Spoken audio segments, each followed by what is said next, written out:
每天我喜欢散步到我的顶楼，跟猫一起写功课。树叶徐徐地吹，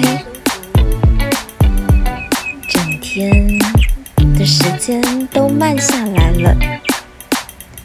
还有一只好奇心的猫咪，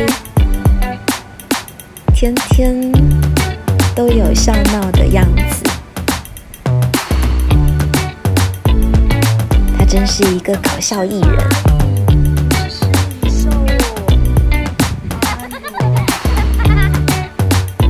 除此之外，天空蓝蓝的，猫的掌心红红的，毛顺顺的，柔柔的，多像柔软